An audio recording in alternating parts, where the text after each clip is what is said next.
हम खुदा के घर में आए, सिर्फ बहनों का काम नहीं है कि आराधना करेंगे प्रार्थना करेंगे, भाइयों को भी उसी रीति से तुम इस वचन को अपने अंदर पचा लो कि खुदा ने पुरुष को चुना था सबसे पहले कि तू मेरी आराधना कर। और मैंने आपको एक बार एक वचन में सिखाया था, अगर आप अपने घर के मुखिया हो, अगर मान लो आप अपने घर के मुखिया हो, अगर मुखिया सेट ना रहे तो परिवार बिगड़ा हुआ है। तुम अपने परिवार के हेड मुखिया हो, तुम कुछ भी काम करे तो तुमसे पूछ करो, तो अगर तुम मुखिया का ही सिस्टम नहीं है तो परिवार बिगड़ा हुआ है। अगर मेरे भाइयों तुमने परमेश्वर को जान रखा है, पहचान रखा है, तो तुम्हारी प्रार्थनाएं तुम्हारी वाइफ से, तुम्हारे बच्चों से ज्यादा होनी चाहिए। तो तुम देखना फिर तुम्हारा परिवार कैसे सेट होता चला जाएगा।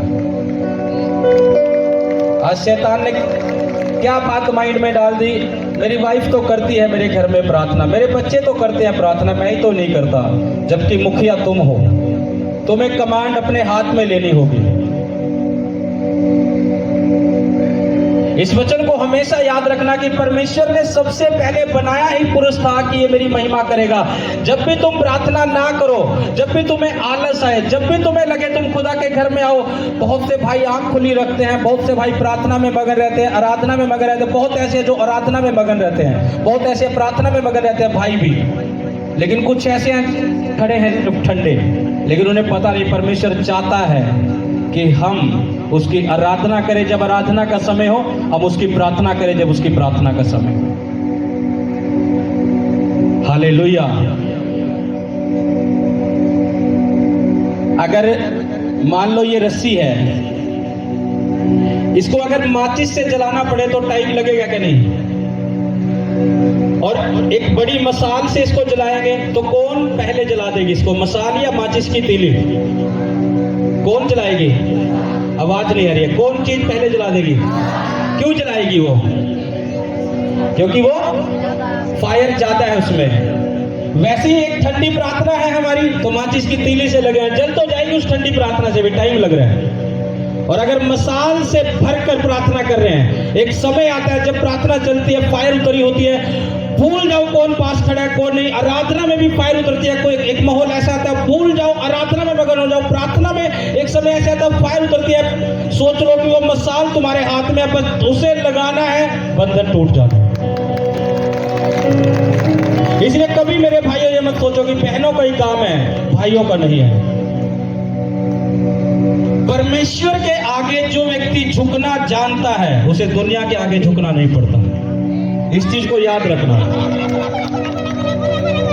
जिस दिन तुम परमेश्वर के आगे झुकना शुरू कर दोगे, तुम्हें दुनिया के आगे झुकने की जरूरत नहीं पड़ेगी। मेरा ये काम कर दो, तुम्हें अपने बिजनेस पे हो, तुमको मेरे प्रमोशन के लिए तुम दुनिया के पास जाओ, मेरा ये काम कर दो। अगर तुम खुदा के आगे झुक रहे हो तो तुम्हें दुनिया के आगे झुकने की जरूरत नहीं पड़ेगी। जिसने तुम्हारा प्रमोशन करना है, परमेश्वर उसके मन में डाल देगा, वो खुद आकर तुम्हें चुन लेगा उन हजारों में से भी कि मैं तुम्हें प्रमोशन कर रहा हूं, तुम्हें ऊंचा कर रहा हूं तुम्हारा। लेकिन खुदा के आगे झुकना सीखो मेरी बहनों। जब हम खुदा के आगे झुकना शुरू कर देंगे तो परमेश्वर हमें ऊंचा करेगा। आज बहुत से लोगों को पता नहीं है, वो परमेश्वर के आगे झुकना नहीं जानते। अगर वो झुकते हैं, कितनी देर प्रार्थना में बैठेंगे? 15 मिनट प्रार्थना में हो जाते तो ऐसा लगता पहाड़ टूट गया, काफी टाइम से बैठा हूं, आमीन करके उठ जाएंगे। 15 मिनट में तो पता नहीं लगता विचार कहाँ है, इधर के फलाने ने मुझे ऐसा बोल रखा है, ढिमकाने ने ऐसा बोल रखा है, फलाने मेरे परिवार में ये चल रहा है, मेरे परिवार की प्रॉब्लम ये है। आधा घंटा, 20 मिनट, 25 मिनट तो इन्हीं विचारों से लड़ते रहते हैं। और 15 मिनट में लोग आमीन करके उठ जाते हैं कि मैंने खुदा के सामने झुका हूं। आपको पता है, जब यीशु मसीह इस दुनिया में आया, यीशु मसीह ने भी उस पिता के आगे झुककर प्रार्थनाएं की है। यीशु मसीह का जीवन भी एक ऐसा था कि वो पिता के आगे झुकना जानता था। अब एक बात याद रखो, जब परमेश्वर के पुत्र को, खुद यीशु मसीह को पिता के आगे झुकना जरूरी था, तो सोचो हमें कितना जरूरी होगा उस पिता के सामने झुकना। जो व्यक्ति परमेश्वर के आगे झुकना जानता है, दुनिया के आगे उसको झुकने की जरूरत नहीं है। परमेश्वर उसे ऊंचा करता जाएगा, उसके रास्ते खोलता चला जाएगा। हालेलुया। तुम्हारी क्या प्रॉब्लम है, तुम्हारी क्या समस्या है, वो सब चीजें कोई मायने नहीं रखती। अगर तुम परमेश्वर के सामने झुकना जानते हो तो वो चीजें तुम्हारे पैरों के नीचे होंगी। जो तुम्हें सता रही होगी, जो तुम्हें तंग कर रही होगी, वो तुम्हारे पैरों के नीचे होगी। एक वचन नोट करेंगे, रोमियो 14 अध्याय उसका 11 वचन, मत्ती 8 अध्याय उसका 1 से 3 वचन पढ़ेंगे। रोमियो 14 उसका 11 वचन। क्योंकि लिखा है, प्रभु कहता है, मेरे जीवन की सौगंध, हर एक घुटना मेरे सामने टिकेगा। परमेश्वर क्या कह रहा है कि हर एक घुटना मेरे सामने टिकेगा। और हर एक जीव परमेश्वर को अंगीकार करेगी। क्या कहा कि हर एक घुटना किसके आगे टिकेगा? यीशु मसीह के आगे। तुम्हारी लाइफ में क्या चल रहा है मेरी बहनों? तुम्हें लग रहा है कि मेरे पास बच्चे की आशीष नहीं है, मैं इतने साल से हूं। याद रखना, खुदा के सामने झुकते जाओ। जब खुदा के सामने झुकना सीख जाएंगे तो वो बांझपन भी पैरों के नीचे होगा, खुदा गर्भ को फलवंत कर देगा। तुम्हें लग रहा है मेरे शरीर में ये बीमारी है, ये बीमारी जा नहीं रही, हो सकता है उसे समय लग जाए, लेकिन परमेश्वर के आगे झुकना मत छोड़ना। परमेश्वर के आगे झुकते रहोगे, उसके सामने मांगते रहोगे, वो बीमारी घुटना टेक देगी और तुम्हारे पैरों के नीचे होगी। परमेश्वर ने क्या कहा? हर एक चीज उसके आगे घुटना टेक देगी। परमेश्वर जानता है हर एक चीज घुटना टेक देगी। तुम्हारी लाइफ में जो भी चल रहा है, परमेश्वर ने कुछ नाम नहीं लिया एक दो चीजों का कि वो चीजें घुटना टेक देगी। उसने कहा हर एक चीज। तुम्हारी क्या समस्या है, तुम्हारा क्या दुख है, तुम्हारी क्या प्रॉब्लम है, तुम्हारे क्या क्लेश है, हो सकता है उन्हें चलते हुए थोड़ा समय लगे, लेकिन जब तुम परमेश्वर के आगे झुकना बंद नहीं करोगे, तुम परमेश्वर के सामने झुकते रहोगे, वो चीजें मजबूर हो जाएगी और परमेश्वर का वचन पूरा होगा, वो तुम्हारे पैरों के नीचे आएगी और तुम छुटकारा होते हुए दिखोगे अपने जीवन में।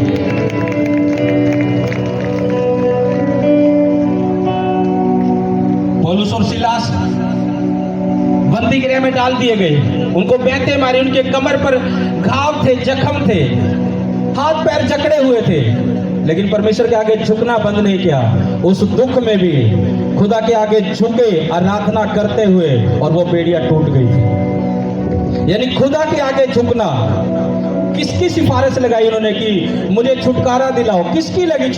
किसी के आगे झुके?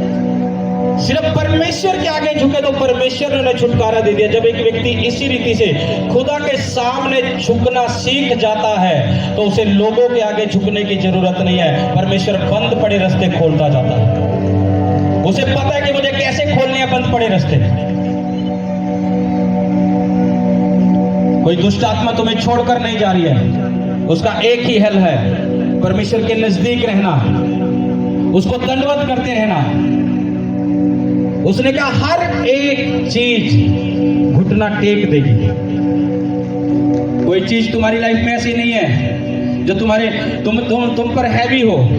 अगर तुम खुदावंद के सामने झुकना जानते हो प्रतिदिन, परमेश्वर को समय देना जानते हो प्रतिदिन, हो सकता है तुम्हें फाइट तो करनी पड़े, लेकिन याद रखना परमेश्वर जीत तुम्हें दिला देगा जब तुम फाइट करते जाओगे। आज लोग लड़ते नहीं है, फाइट नहीं करते हैं प्रार्थना में, इसलिए वो देखते रहते हैं प्रभु कुछ कर। प्रभु भी देख रहे ऊपर से, तू कुछ कर तो मैं कुछ करूं। हालेलुया। एक वचन और पढ़ेंगे, मत्ती 8 उसका 1 से 3। जब वह उस पहाड़ से उतरा तो एक बड़ी भीड़ उसके पीछे हो ली। जब यीशु मसीह पहाड़ से उतरा तो एक बड़ी भीड़ यीशु मसीह के पीछे हो ली। और देखो एक कोढ़ी ने पास आकर उसे प्रणाम किया। क्या किया? प्रणाम का मतलब क्या है? झुकना। प्रणाम का मतलब क्या है? दीन होना। प्रणाम का मतलब क्या है? नम्र होना। प्रणाम का मतलब क्या है? दंडवत करना। ये प्रणाम का मतलब है। एक कोढ़ी आया, यीशु मसीह को प्रणाम किया, झुका उसके आगे, दंडवत किया उसे, दीन और नम्र किया। प्रणाम का मतलब यही है, झुकना। प्रणाम का मतलब यह दंडवत करना। प्रणाम का मतलब यह दीन और नम्र। हम कितना दीन और नम्र है परमेश्वर के सामने। हम कितना परमेश्वर को दंडवत करना जानते हैं, हम कितना परमेश्वर के आगे झुकना जानते हैं। कोढ़ी आया, कोढ़ का रोग ऐसा था जिसका कोई इलाज नहीं, यीशु के पास आया, उसे पता था मैं यीशु के सामने झुकूंगा तो मेरा कोढ़ चला जाएगा।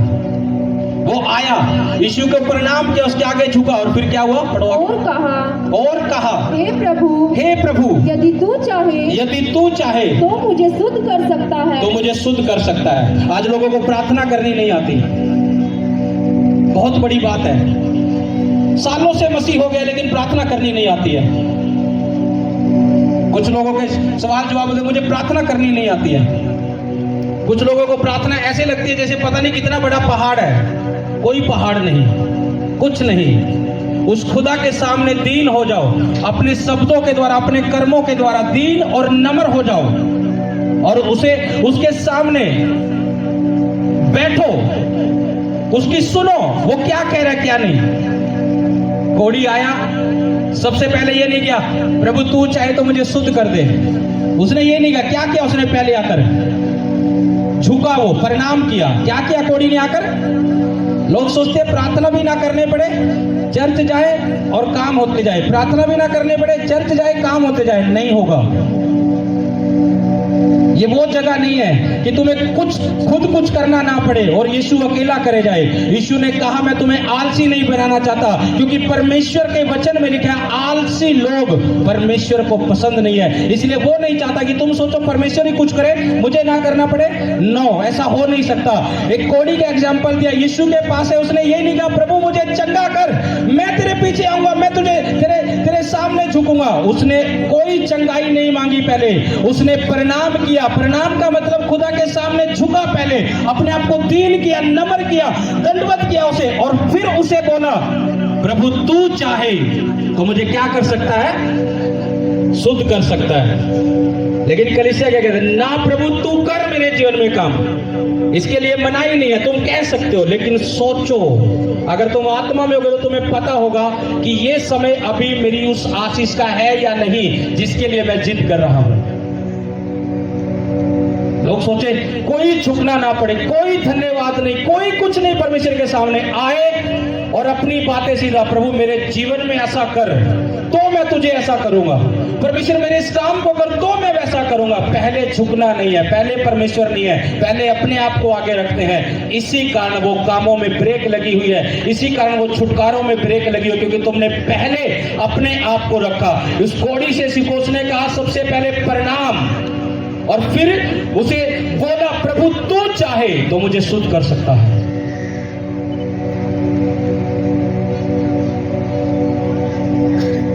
इन उपवास के दिनों में कितने लोगों की प्रार्थनाएं बढ़ी है? थोड़ा हाथ खड़ा करना जो ये 40 दिन के उपवास चल रहे हैं, कितने की प्रार्थनाएं बढ़ी है? जिनको लगता है मेरी प्रार्थना बढ़ चुकी है, देखो थोड़े लोग हैं अभी, लेकिन मैं आपको बता रहा हूं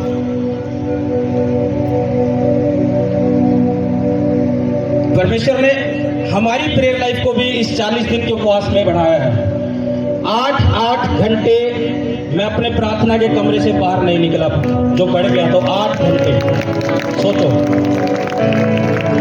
8 घंटे। तुम सुबह काम पे निकलोगे, शाम को आओगे 8 घंटे की ड्यूटी करके, तो सोच लो मैं परमेश्वर को समय दिया है मैंने 8 घंटे। खुदा बीच में है हमारे। तुम्हें क्या लगता है कि ऐसे ही सब काम हो जाते हैं? जितना खुदा के सामने झुकेंगे परमेश्वर इतना ऊंचा भी करेगा, उतना बढ़ाएगा। और कोई ऐसा वो नहीं है कि मैं 8 घंटे खुदा की हजूरी में हूं तो मैं तंग हो गया, मैंने पता नहीं मैं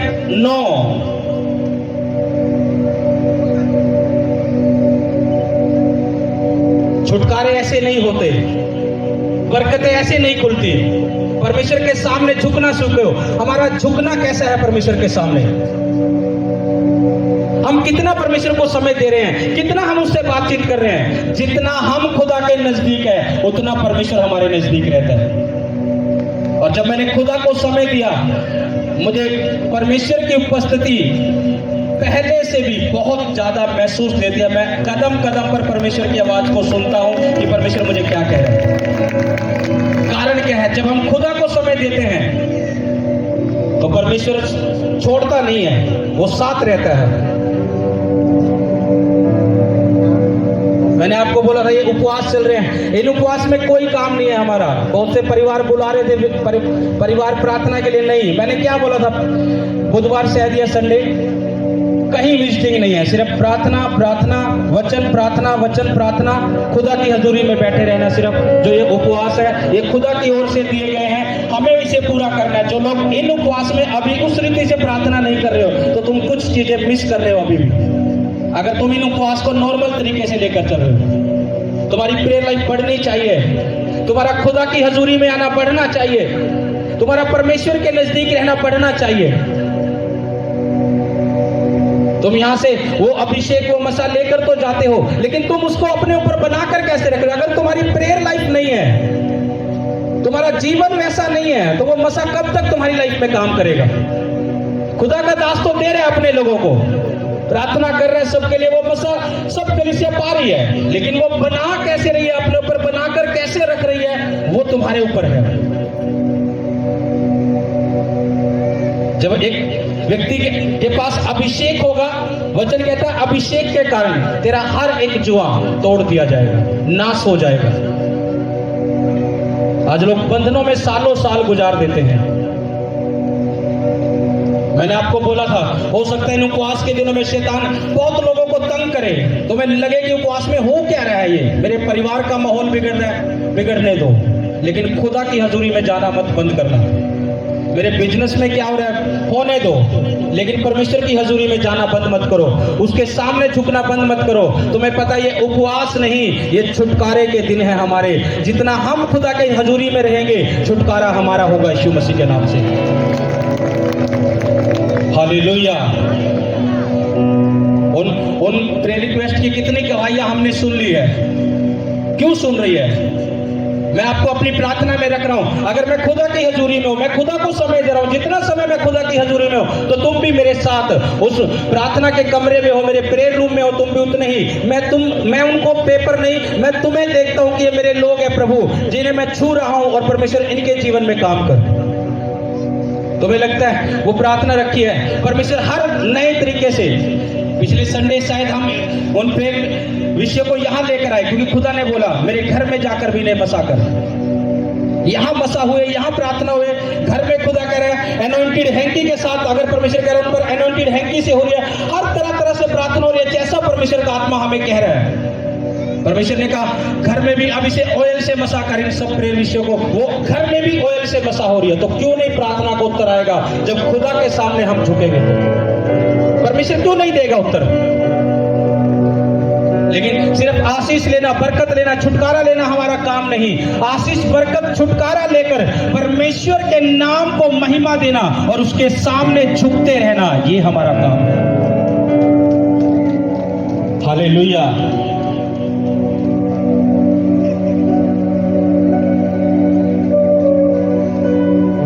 एक बात हमेशा याद रखना, जितना खुदा के सामने झुकोगे, दुनिया के आगे झुकने की जरूरत नहीं है।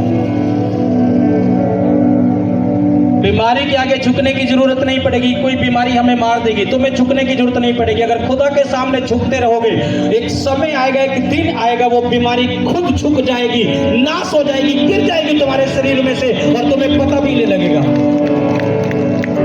सिर्फ उसके सामने झुको। उसने, कोड़ी ने कहा यीशु के पास अगर प्रणाम किया, बड़ी बात है बहुत, सोचो। वो कोड़ी यीशु के पीछे आया ही था, नया व्यक्ति हो सकता है, वो नया विश्वासी हो सकता है, यीशु के पास आया, उसे भी पता था एक नए व्यक्ति को कि मुझे झुकना होगा प्रभु के सामने, मुझे प्रणाम करना होगा उसे। लेकिन आज बहुत बड़ी बात है कि सालों हो गए मसीह में चलते, लेकिन अब तक हमारा झुकना परमेश्वर के सामने वैसा नहीं है जैसा होना चाहिए। आपको पता है, एक बच्चा जब छोटा हो, एक बच्चा जब छोटा हो, समझना इस बात को, इस बेटे को आगे करो, इधर आ बेटा। अब ये बेटा है, मान लो, देखो छोटा बच्चा है ये, अगर ये कुछ गलती भी करेगा तो माँ बाप सब इसके माफ करेंगे। अगर कोई ऐसी गलती करेगा ये माफ करेंगे, पता इसे नहीं पता। और जब ये बड़ा हो जाए, इसको माँ बाप साथ के साथ सिखाते रहेंगे कि बेटा ऐसे नहीं करना, यहाँ गलती करिए, उसको छोड़ तो देंगे लेकिन उसको बता भी देंगे बेटा ये काम गलत है, तूने ये नहीं करना। वो दोबारा सीख गया उस काम को, उसे पता मैंने दोबारा करना नहीं। दूसरा काम कोई ऐसा जो इसे नहीं पता है, ये बच्चे अभी वहां पे भी अगर ये गलती कर रहे हैं तो माँ बाप फिर इसको समझा देंगे, हाँ के ना, फिर ये बच्चा फिर सीख जाएगा। अगर ये बच्चा मान लो अब ये बड़ा हो जाए, अब मान लो ये बड़ा हो गया, अब ये बड़ा बच्चा गलती करा जाए, अच्छा लगेगा? क्यों नहीं लगेगा? क्यों नहीं लगेगा? क्योंकि अपनी उम्र में आ चुका है, अब गलती करेगा, अब सहन नहीं है माँ बाप को। फिर माँ बाप का क्या होता है, डांटेंगे, कहेंगे, नहीं मानेगा, फिर माँ बाप का दिल दुखेगा। वैसे ही जब यीशु मसीह में हम बच्चे थे, जब थोड़े समय के विश्वासी थे, हमें नहीं पता था तो परमेश्वर ने सब चीजें क्षमा की। लेकिन जब हम आत्मा में मैच्योर हो चुके हैं, सालों से मसीह में हैं, लेकिन फिर भी प्रभु के सामने झुकते नहीं है, तो उस खुदा का दिल भी दुख रहा है। और उस खुदा का दिल दुख रहा है तो सोचो हम कैसे उससे बरकत ले सकते हैं। हमें सालों मसीह में हो चुके हैं उस बड़े बच्चे की तरह, लेकिन प्रार्थना हमारी है नहीं, झुकना हमारा परमेश्वर के सामने है नहीं है वैसा। तो प्रभु क्या सोचे, जब तक बच्चे थे नहीं आता कोई नहीं, जैसा चल रहा है कर रहा है। जब मेरा बेटा प्रार्थना करता है, जब हम इसे बिठाते हैं अपनी फैमिली प्रेयर में, ये अपने आप प्रार्थना करता है, कोई नहीं सिखाया ऐसे, सिर्फ बैठता है प्रार्थना में जब हम करते हैं।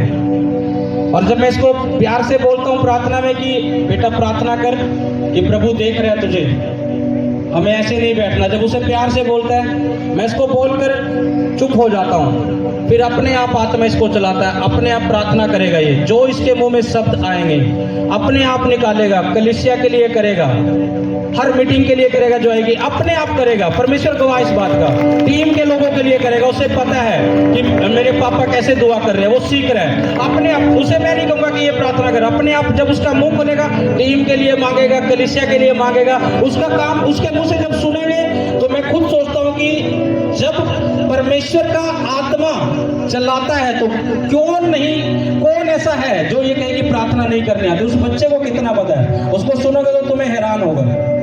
और दुष्ट आत्मा को भी ऐसे डांटेगा, वो फायर हो जाए प्रार्थना में। और लेकिन सोचने की बात है, आज हम मैच्योर हो चुके हैं, समझ है, लेकिन प्रार्थना में नहीं, हिचकिचाहट है, आराधना में नहीं, हिचकिचाहट है। हालेलुया। जितना खुदा के सामने झुकोगे, इस बात को याद रखना, दुनिया के आगे झुकने की जरूरत नहीं पड़ेगी। दुनिया के आगे झुकने की जरूरत नहीं पड़ेगी। कोड़ी ने कहा आकर परिणाम का मतलब झुकना, दंडवत, दीन होना। और फिर क्या हुआ, देखो एक और वचन पढ़ेंगे, मत्ती 9 अध्याय उसका 18 और 19 वचन। वह उनसे ये बातें कह ही रहा था, यीशु उनसे ये बातें कह ही रहा था कि देखो एक सरदार ने आकर उसे प्रणाम किया। क्या किया? एक सरदार ने आकर क्या किया? प्रणाम किया। हाँ, और कहा मेरी पुत्री अभी मरी है, मेरी पुत्री अभी मरी है, परंतु चलकर अपना हाथ उस पर रख, तो वह जीवित हो जाएगी। तो वह जीवित। क्या किया यायर ने? ये सरदार का जो जिक्र है यहाँ, यायर नाम का एक व्यक्ति, क्या किया आकर उसने इसके? सबसे पहले क्या किया? आवाज नहीं आ रही है। क्या किया सबसे पहले? उसने प्रणाम किया। प्रणाम का मतलब क्या है? झुकना, दीन हो जाना, नम्र हो जाना, पूरी तरह से दंडवत करना। और हड़बड़ाया नहीं, ये नहीं कहा कि मेरी बेटी मर गई है, चल यीशु मेरे घर चल, हड़बड़ाया नहीं दुख देखकर। उसे पता था प्रार्थना का उत्तर कैसे आएगा। एक चीज नोट कर लेना आप, जो खुदा का आत्मा कह रहा है। यायर ने बोला प्रणाम, मेरी बेटी मरी है अभी और तू उसके सिर पर हाथ रख, मेरे घर चल। जो यीशु के सामने झुकना जानता है, यीशु मसीह भी उसके कामों के लिए चलना जानता है, करने के लिए। यायर झुका, यीशु ने भी कहा चल बेटा, तेरी बेटी मरी है, तू झुका है मेरे सामने, तू जानता है मेरी आराधना करना, तू झुकना जानता है। देर नहीं लगाई, ठीक है, उसने कहा प्रणाम, उसने कहा चल। जब झुकना जान जाए कलीसिया परमेश्वर के सामने, मेरा यीशु चल देता है उसके साथ साथ जहां हम चाहते हैं कि प्रभु ये काम कर मेरी लाइफ में, ठीक है बेटा ले। प्रभु ये काम कर मेरे परिवार में, ठीक है बेटा कर। प्रभु ये काम कर, ठीक है बेटा ये ले। लेकिन उससे पहले हर दुख में भी प्रणाम, झुकना, आराधना, दीन और नम्र होना। आज लोगों का दुख बढ़ता है, बहुत से लोग तो ऐसे सोचने लग जाते हैं पता नहीं क्या हो गया, क्यों नहीं हुआ, प्रभु क्यों नहीं किया। उन्हें पता नहीं है प्रभु ऐसा परमेश्वर है, वो एक एक बात हमारी चेक करता है, नोट करता है कि हम किस रीति से उससे मांग रहे हैं, किस रीति से हम उससे बात कर रहे हैं। भूलता नहीं है परमेश्वर, भूलता नहीं है। इस चीज को याद रखना।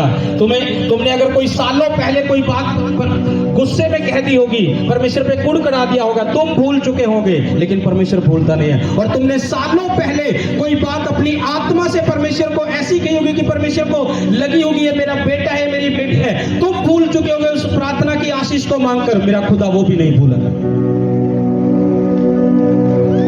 इजरायली लोग जब आ रहे थे, कुड़कुड़ा रहे थे रास्ते में, वो भूल गए थे, परमेश्वर उनको उत्तर देता गया।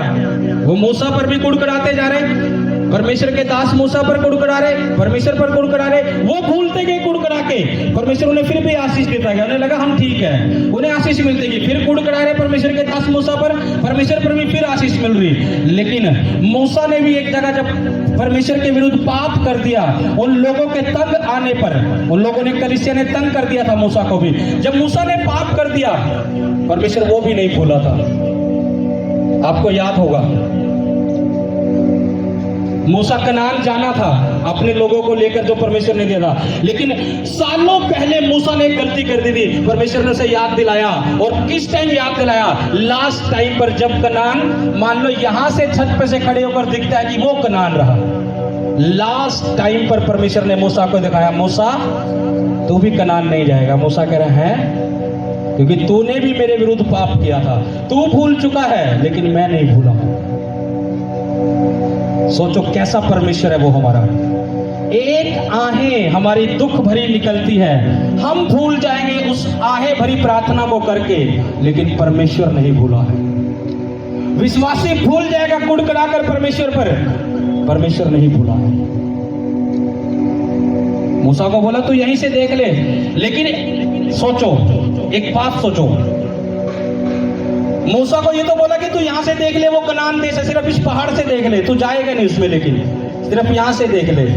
सोचो, और एक और आज्ञा मूसा को साथ में दे दी। पता क्या बोला?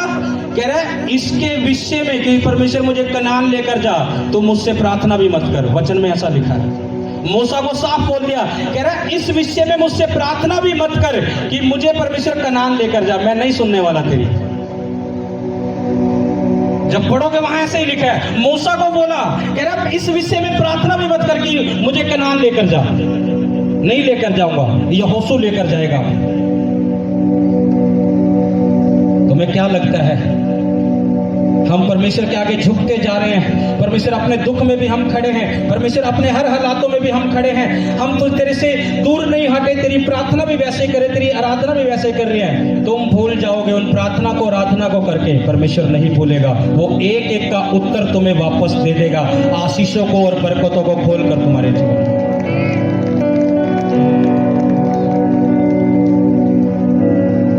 बहुत सी भविष्यवाणियां ऐसी थी, जब मैं विश्वास में था मेरे लिए हुई, सालों हो चुके उनको, मैं भूल गया था, लेकिन जब वो इन टाइम में पूरी होते हुए देख रहा हूं तब मुझे याद आती है कि हाँ परमेश्वर ने ऐसा बोला था मेरे लिए, ऐसा हो रहा है। मैं भूल गया, लेकिन परमेश्वर नहीं भूला कि मैंने क्या बोला है। ऐसे ही परमेश्वर भी नहीं भूलता कि हम परमेश्वर को क्या बोल रहे हैं। तुम्हारी प्रार्थना का उत्तर नहीं आया, कोई बात नहीं, डोंट वरी, परमेश्वर सुन रहा है। तुम भूल चुके हो, परमेश्वर तो नहीं भूला। एक एक हिसाब किताब, कितने लोगों के बैंक में अकाउंट है? अरे हिचकिचा क्यों रहे हो पड़ोसी को? मेरे भी है, चिंता क्यों करते हो? अकाउंट है? अच्छा, माइक लेकर आना, खड़ा हो भाई। कितने पैसे है तेरे अकाउंट में? सिर्फ हाँ 2000। कभी एंट्री कराने जाए उसमें 100 रुपया, 200 रुपया, 50 रुपया ऊपर या नीचे हो तुम्हारा? परसों ही गिरे थे। तुम चेक कराओगे तुम्हें बताएगा कि 50 ऊपर है, 100 ऊपर है। क्यों? बैंक में तुमने जो भी डाला है बैंक तुम्हें वैसा ही वापस करता है। तुम भूल सकते हो कि मेरे 100 ऊपर है, हाँ के ना? समझ रहोगे तुम मेरी बात? तुम भूल सकते हो कि मेरे अकाउंट में 100 ऊपर है, 200 ऊपर है, 300 ऊपर है, हाँ के ना? लेकिन अकाउंट जो बैंक में आपका अकाउंट है, क्या बैंक मैनेजर या बैंक के जो भी कार्य करता है, क्या आपको सिर्फ वही बोलेंगे कि आपको कितना याद है उतना ही मिलेगा, या जितना उसमें दिखाएगा उतना मिलेगा? आवाज नहीं आई। जितना उसमें दिखाएगा उतना उस स्वर्ग के अकाउंट में जितनी तुमने प्रार्थनाएं डाल दी है, तुम भूल चुके होंगे। बैंक वाले कुछ नहीं देंगे, वो स्वर्ग का परमेश्वर कई गुना बढ़कर देगा। Hallelujah, hallelujah. तुम भूल चुके होंगे, तुमने जितनी प्रार्थनाएं की है स्वर्ग में सुन ली है, अकाउंट में जमा है एक एक। तुम भूल गए होंगे उन शब्दों को। मैं एक बार प्रार्थना कर रहा हूं इन्हीं उपवास के दिनों में, परमेश्वर के आत्मा ने, मैं फैमिली प्रेयर में था, परमेश्वर के आत्मा ने एक वचन दिया मुझे, कह रहा इस वचन के साथ प्रार्थना करके उठ प्रकाश मानो, तेरा प्रकाश आ चुका है, यहोवा का तेज तेरे ऊपर उदय हुआ है। जाति जाति पर अंधियारा, कह रहा है कि जाति जाति पर अंधियारा रहेगा लेकिन तुझ पर यहोवा उदय होगा। और वो वचन एकदम से मेरी स्पिरिट में आया, मुझे नहीं पता था कि कहाँ क्या लिखा है क्या नहीं। जब मैं प्रार्थना करता तो वो वचन अपने आप निकलता, मुझे नहीं पता कि वो कंप्लीट कैसे होता है, क्योंकि उस समय आत्मा चलाता है। और मैं उसके साथ प्रार्थना करने लगा। और इस सेवकाई के लिए भी परमेश्वर ने बहुत सी जगह बोला, कह रहा इस वचन को डिक्लेयर कर, घोषणा कर अपनी सेवकाई में, अपने परिवार में, बच्चों में। मैंने करना शुरू किया इस वचन की घोषणा आत्मा से भरकर, जो मैं अभी आपको बता रहा था कि आत्मा में माहौल आता है फायर से भरकर, वही समय होता है। तो मैं जब कर रहा कलीसिया के ऊपर, परमेश्वर ने मुझे एक उकाब दिखाया उड़ते हुए, और मैंने कहा परमेश्वर ये क्या? उस समय मैं सेवकाई के लिए प्रार्थना कर रहा, परमेश्वर ने कहा मैं उकाबों के समान तेरी सेवकाई को तुझे उड़ाऊंगा यीशु मसीह के नाम से। कह रहा तू देखेगा, ऐसा होगा। कलीसिया तुम इस परिवार का हिस्सा हो और तुम भी उकाबों के समान उड़ोगे, तुम्हारी चीजें भी उकाबों के समान उड़ेगी। यीशु मसीह के नाम से मैं भविष्यवाणी करता हूँ, तुम अपने आप और अपनी चीजों को उकाबों के समान उड़ता हुआ देखोगे। आमीन। परमेश्वर जानता है, सिर्फ झुकना सीखो परमेश्वर के सामने। आज का वचन बहुत है मेरे पास, हो सकता है मैं आपको बुधवार को कंप्लीट करूं। एक वचन और पढ़ो, दानियल 3 उसका 10 से 12। हे राजा, तूने तो यह आज्ञा दी है कि जो मनुष्य नरसिंगे, बांसुरी, वीणा, सारंगी, सितार, सहनाई आदि सब प्रकार के बाजों का शब्द सुने, वह गिरकर उस सोने की मूर्त को दंडवत करे, और जो कोई गिरकर दंडवत ना करे वह धधकते हुए भट्टे के बीच में डाल दिया जाए। अब सुनो, नबूकदनेस्सर राजा ने अपनी मूर्ति बना ली, अपनी शक्ल की एक मूर्ति बना ली। नबूकदनेस्सर राजा ने, मान लो एक ये भाई है, इसने अपनी एक शक्ल की मूर्ति बना ली और खड़ी कर दी उसे, और लोगों को बोल रहा है मेरी मूर्ति के आगे झुको जो मैंने अपने फेस में, अपनी शक्ल में बनाया है। राजा था वो, उस समय राजा की बातें माननी पड़ती थी। राजा ने अपनी मूर्ति बनाई, अपनी सेम शक्ल के, उसे खड़ा कर दिया और एक आज्ञा निकाल दी कि तुम मेरी इस मूर्ति के आगे झुकना। लेकिन सद्रक, मेशक, अबेदनगो जो परमेश्वर के दास थे, उनके कानों में भी ये आवाज पहुंची, लेकिन उनको पता था कि हमें किस चीज के आगे झुकना है, किसके आगे नहीं झुकना है। राजा ने आज्ञा निकाली थी कि जो नहीं झुकेगा उसे जलते हुए आग के भट्टे में डाल दिया जाएगा। सद्रक, मेशक, अबेदनगो ने क्या किया कि हम परमेश्वर के आगे ही झुकेंगे, हम राजा की मूर्ति के आगे नहीं झुकेंगे जो राजा ने बनाई है, हम परमेश्वर के आगे झुकेंगे। और उसने क्या किया? उस परमेश्वर के वचन को पूरा किया और अपने परमेश्वर के आगे झुके। और क्या हुआ? राजा ने आज्ञा दी कि सद्रक, मेशक, अबेदनगो को आग के भट्टे में डाल दो। वो हंसते हंसते आग के भट्टे में चले गए, लेकिन आग उनका एक बाल भी नहीं जला पाई थी। क्यों? क्योंकि परमेश्वर के आगे झुके थे। फैसला तुम्हें लेना है। बहुत बार लोगों को लगता है मेरे जीवन में काम नहीं हो रहा, मैं सालों से मसीह में तो चल रहा हूं, कुछ बदलाव नहीं लगा अब तक, मैं सालों से ऐसा चल रहा हूं, मैं प्रार्थना कर रहा हूं, बदलाव नहीं लगा। हो सकता है तुम्हें शैतान दूसरी जगह भरमाने के लिए आ जाए, तुम्हें रास्ते से भटकाने के लिए आ जाए, लेकिन सदरक मेशक अबेदनीगो को याद रखो, वो परमेश्वर के आगे झुके और चेक कर लो, वो आग भी उन्हें जला नहीं पाई। उसका वचन कहता है जब तू आग में होकर चलेगा, आग तुझे जला ना सकेगी। जब तू पानी में होकर चलेगा, पानी तुझे डुबा नहीं सकेगा। उन लोगों को जो लोग परमेश्वर के आगे झुकना जानते हैं, उन लोगों को जो परमेश्वर की मानना जानते हैं, परमेश्वर उन्हें बचाना जानता है। आग के भट्टे से भी परमेश्वर उन्हें बचाना जानता है, नदियों में से भी, समुद्रों में से भी बचाना जानता है। उसने कहा कोई आग, कोई पानी तुझे डुबा नहीं सकेगा, कोई दुष्ट आत्मा तुम्हें मार नहीं सकती। छोड़ दो, कोई दुष्ट आत्मा तुम्हें मार नहीं सकती, कोई बीमारी तुम्हें मार नहीं सकती। सिर्फ इतना याद रखो, मैं झुक किसके आगे रहा हूं। बहुत लोग लालच कर जाते हैं, आज विश्राम दिन है, मेरे पास कोई काम आ गया, लालच, झुक गए उस लालच के आगे और परमेश्वर को छोड़ दिया। परमेश्वर के आगे नहीं झुका, आकर उस लालच में गए और झुक गए। और परमेश्वर से सोचो, तुम क्या सोच रहे हो कि परमेश्वर क्या हमारे लिए करेगा। तुमने परमेश्वर का वचन पता है, कोई नशा तुम्हारे आगे आया, तुम्हें पता है कि मुझे नशा नहीं करना, तुम उस नशे के आगे झुक गए, तो तुम सोचो परमेश्वर को क्या प्रसन्न कर रहे हो।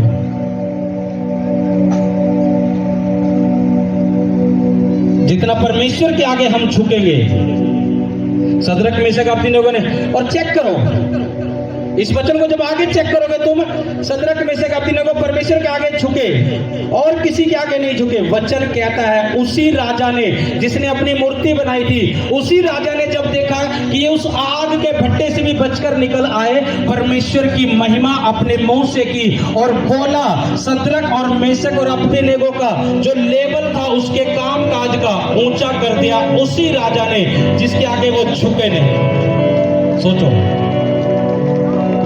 लोगों को लग रहा था, बहुत से लोग झुक गए। दानियल को बोला ये खाना खा, राजा ने आज्ञा दी है। जब तुम इतने साल तक खाओगे तो राजा के सामने तुम पेश किए जाओगे, झुके नहीं उस खाने के आगे, झुके नहीं। उन्होंने कहा वो खाएंगे हम जो परमेश्वर चाहता है। कहां खाना है, कहां नहीं खाना है, जहां परमेश्वर का वचन कहता वो खाएंगे हम। लेकिन अफसोस इस बात का है, सालों हो गया मसीह में, लोग फोन करते हैं, आज ही मैं ये चीज खा लूं, मैं ये चीज पी लूं, पता सब है, बस एक बार बोल दो जी, पता सब है। अगर तुम फिर भी फोन कर रहे हो तुम मूर्ख हो आत्मा में। सब कुछ जानने के बाद भी, सुनने के बाद भी, देखने के बाद भी तुम आंख होते हुए अंधे हो, कान होते हुए बहरे हो। अगर तुम इन बातों के लिए अब भी राय लेते हो। दानियल के पास राजा का भोजन आया, कह रहा है इस मांस को खा। दानियल ने कहा मेरे परमेश्वर ने मना किया है, ये मांस नहीं खाएंगे, हमें साग पात ही दे तू, हम ये नहीं खाएंगे। लोगों को छोटी बात लगती है भोजन। याकूब का जो बड़ा भाई था उसने अपना पहलोटे का हक ही उस भोजन के खाने के उसमें बेच दिया था।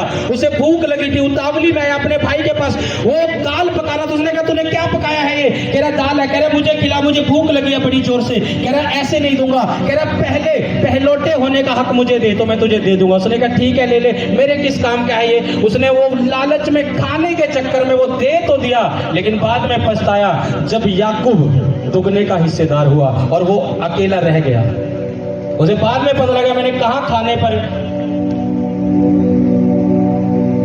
बाद में पछताने से भला यही है, पहले ही परमेश्वर के वचन में पक्के रहो। बाद में उस दुख को सोचकर, उस परेशानी को सोचकर पछताने से भला यही है कि उस परमेश्वर के वचन को पकड़ के रखो। आपको पता है शैतान आपको छू नहीं सकता जब तक आप कोई वचन ना तोड़ो। जहां तुम वचन तोड़ दोगे शैतान को मौका मिलेगा।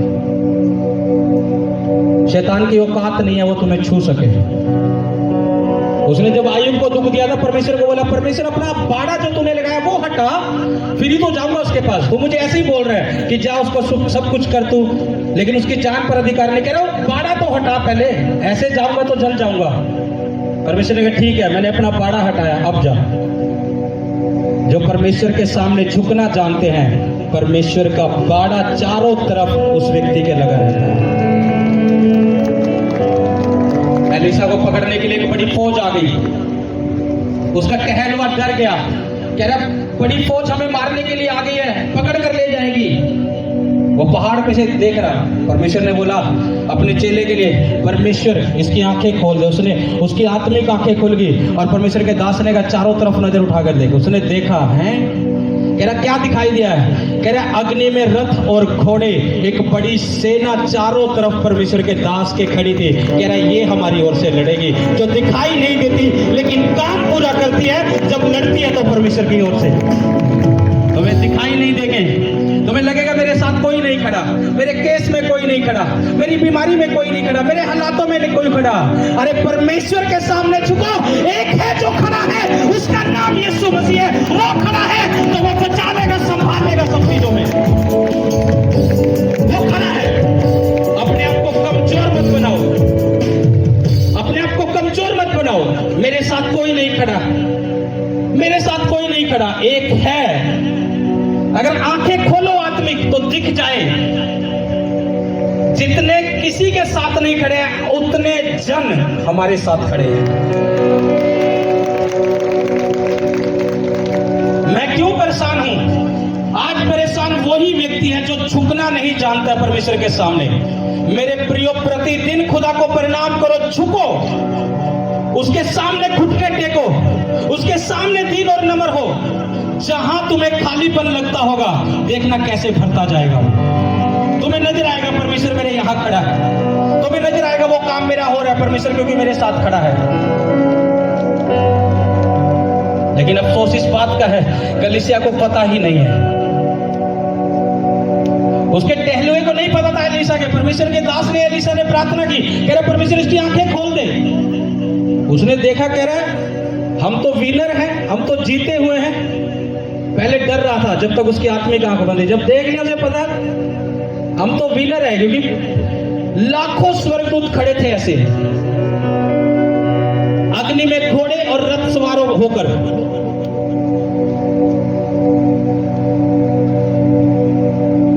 मैं आज भी स्वर्गदूतों को महसूस करता हूं जब अपने प्रेयर रूम में प्रार्थना में बैठता हूं मैं अकेले, और मुझे पता है खुदावंद ने कितना लेवल स्वर्गदूतों का तुम्हें दिखाई नहीं दे रहे हैं, लेकिन मुझे पता है परमेश्वर के दूत मेरे साथ हमेशा हैं।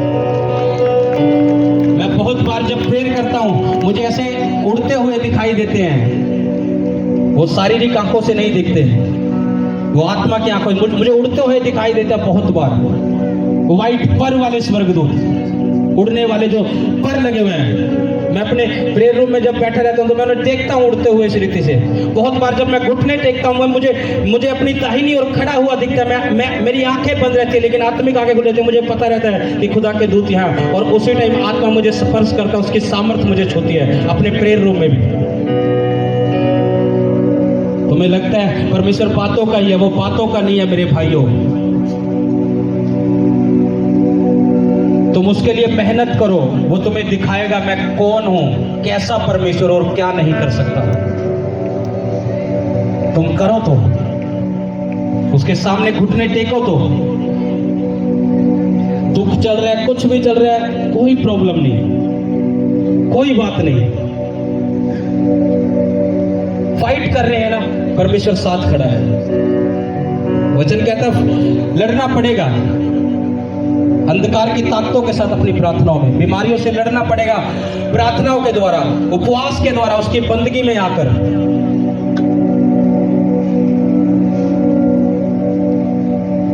अगर तुम्हारा परमेश्वर की हजूरी में जाना अब तक तुमने सेट नहीं किया है तो तुम वो चीजें बहुत पीछे हो लेने में जो परमेश्वर देना चाहता तुम।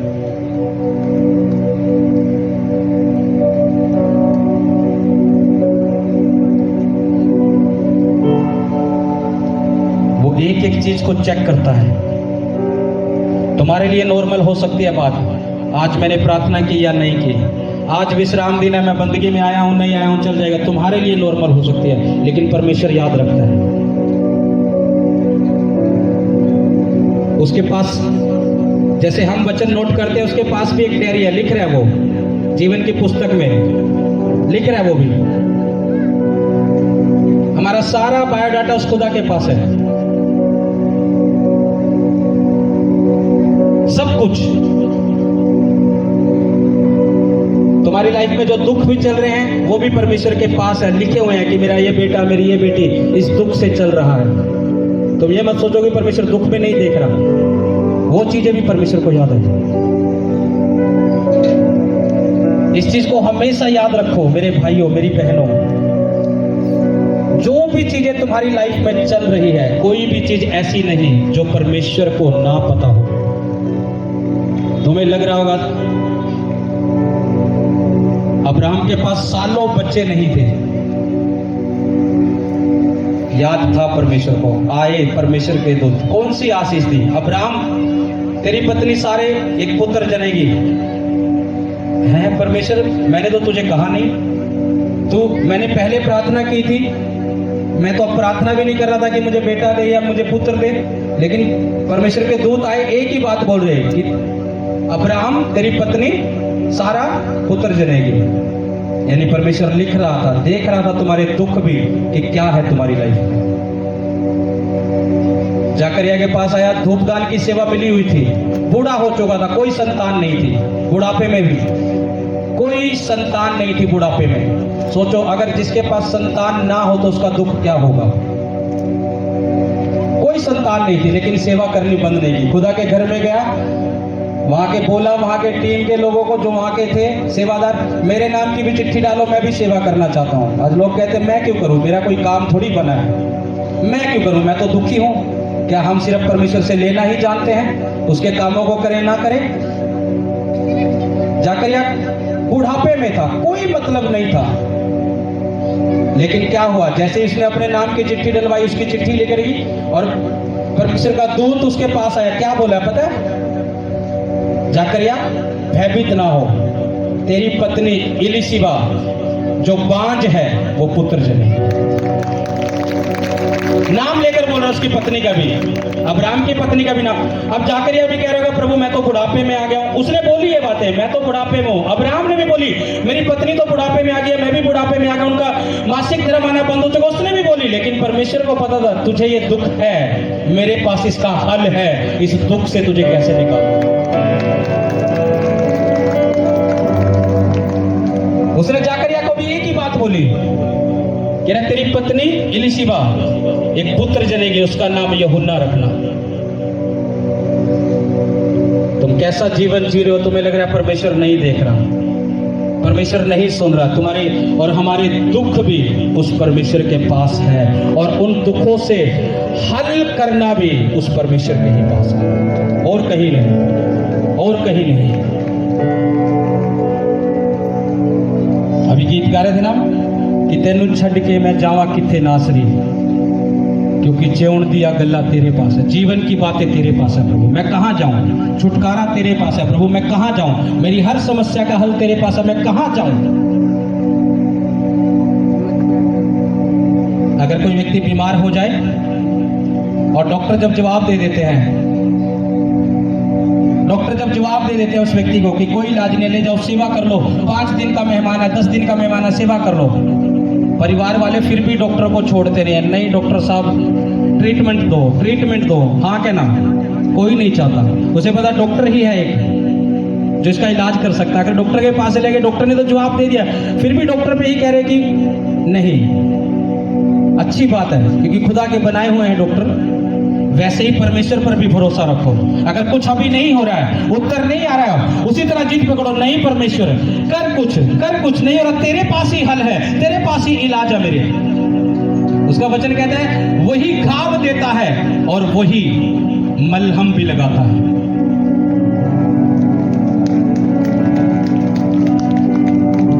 इसलिए मेरे प्रियो, अपना जीवन खुदा के आगे झुकने वाला बनाओ। किस चीज के आगे मुझे झुकना है, किसके आगे नहीं। मुझे परमेश्वर के आगे झुकना है। क्या चीज मैंने खानी है, दानियल ने मना किया, मैं इस मांस को नहीं खाऊंगा, मेरे परमेश्वर ने मना किया। क्या खाना क्या नहीं, पूछने की जरूरत नहीं, तुम दूध पीते बच्चे नहीं हो। परमेश्वर छोटी छोटी चीजों को देख रहा है।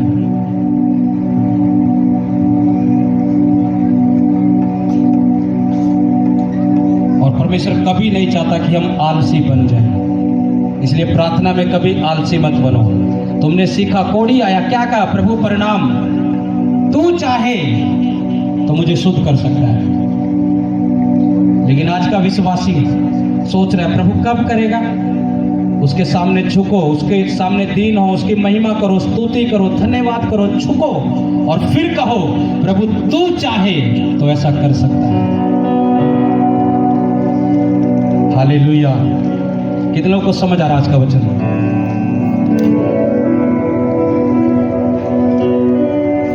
अपने पड़ोसी को बोलोगे आज से खुदा के सामने झुक, तो तुझे दुनिया के आगे झुकना नहीं पड़ेगा। कोई सिफारिश की जरूरत नहीं पड़ेगी कि तुम्हें यहां प्रमोशन चाहिए। सदरक मेशक अबेदनगो ने क्या सिफारिश लगाई थी कि हमारे पद को बढ़ा दो? कोई सिफारिश नहीं थी, परमेश्वर के आगे ही झुके थे। आग के भट्टे से बाहर आए, राजा ने बोला इनका लेवल बढ़ा दो, ऊंचा कर दो इनका लेवल, जिस पद पर है इसको ऊंचा करो। दानियल ने कहां सिफारिश लगाई? दानियल भी खुदा का जो खाना था उसने खुदा के आगे झुका, वो खाया जो परमेश्वर ने कहा। कौन सा लेवल, कहां ऊंचा हुआ, कौन सी सिफारिश की जरूरत पड़ी? परमेश्वर के आगे झुका, उसके वचनों को पूरा किया तो ऊंचा होता चला गया।